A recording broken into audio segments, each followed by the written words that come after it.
چچا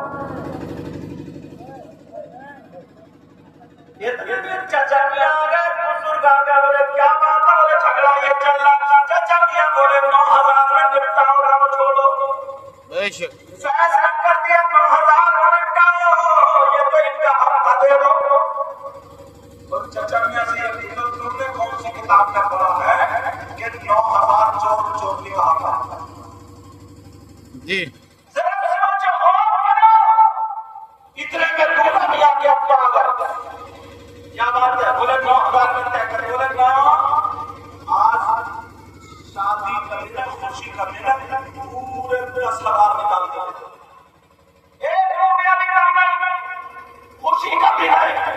چلو ٹھیک ہو گیا۔ اب دلہن کو بٹھانا، گاڑی میں لے کے چلے، بچوں میں کار گھیر دی لاؤ۔ تم نے کھانے کو فون کیا؟ آ جاؤ کرواتے ہو، کار گھیر دی۔ نہیں بھیا، یہاں بھی یہی جھگڑا، یہاں بھی لوگ نے نپٹا دی۔ دولہا میاں کے ابا آئے لیکن 10 دے دیے، کہا خوشی کا دن ہے۔ اب تیسری دن نوجوانوں تمہارے سمجھنے کی بات ہے، چوروں کو 10,000 دے دیے، ڈکیتوں کو دے دیے، مالی کو دے دیے، آتش بازی والوں کو دے دیے، چھکوں کو دے دیے۔ اب تیسرا نمبر امام صاحب پہ نکاح پڑھانے کا آتا ہے۔ امام صاحب تم نکاح پڑھاؤ۔ امام صاحب نے جب نکاح پڑھایا، پڑھا دیا نکاح، اصلی شادی یہی ہوئی۔ 2 رشتے ایک ہو گئے، بتاؤ ہوئے نہیں ہوئے؟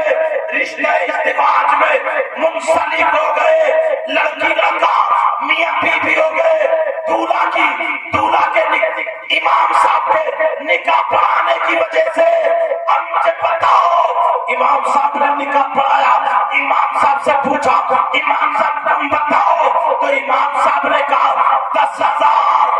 جب اتنا کہا 10,000 تو دولہا میاں کے ابا بھی چیخ اٹھے، وہ بوڑھے بزرگ جنہوں نے 9 میں فیصلہ کیا تھا وہ بھی چیخ اٹھے، سارے لوگ چیخ اٹھے، امام صاحب کو ہٹاؤ، امام صاحب کو ہٹاؤ، ان کی نیت خراب ہو گئی ہے، پیسے پہ بھاگ رہے، ان کے پیچھے نماز نہیں ہوتی۔ مجھے بتاؤ اب کوئی بولنے والا نہیں رہا، تم نے ڈکیتوں کو 10,000 دے دیے، جوتے چرانے والوں کو 10,000 دے دیے، تم کہہ رہے تھے خوشی کا دن، اور امام نے جب نکاح پڑھایا اب 10,000 میں تم گاؤں سے نکلوا رہے ہو، امام کو بھگا رہے ہو، دوسرے رکھ لیں گے۔ مجھے بتاؤ نوجوانوں، دین کیسے آگے بڑھے گا؟ اسلام کیسے آگے بڑھے گا؟